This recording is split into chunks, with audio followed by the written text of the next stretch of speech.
Ayan, yan ang gusto ko. Turuan ko kayo kung paano magtanggal ng buhol pag na-backlash ka sa baitcaster. So yan, sasadyain natin mag-backlash. Itodo natin sa zero yung brake. Luwagan natin yung full tension knob. Tapos ikas natin malakas. Okay.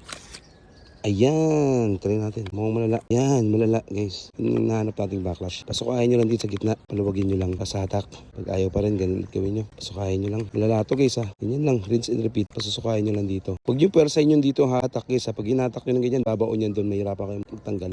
Hanapin nyo lang mga pinagbuholan nyo. Ganyan nyo lang hanggang sa lumuwag. Paslakan nyo ulit. Ayaw pa rin. Ayan. Tanggal na yung unang part ng buhol. Ganun yung gagawin nyo dito. Ayan. Luwagan nyo lang. Hatak-hatak. Hatak-hatak. Tapos yan. Ito paghatak nyo guys, doon nagbubuhol. Yan. Kunin nyo yung tali na bumuhol doon sa pinaka main lane nyo. Doon nyo hatakin. Diba? Hatakin nyo. Yan, natanggal na, diba? Ito, malapit na natin maayos guys. Ayan.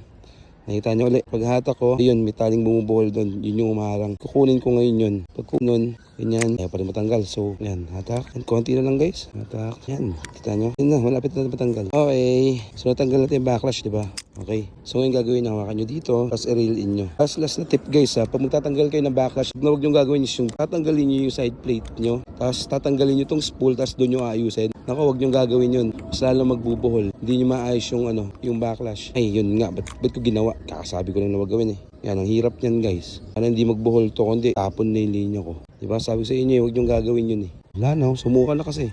Kita nyo? Kung matanggal nyo man, pa rin yung buhol. Nahirapan ako. So yun. Huwag nyo itong gagawin ha. Kita nyo? Ang sira oh. Yan, bumuhol na ng gusto. Sayang yung linya ko. May buhol.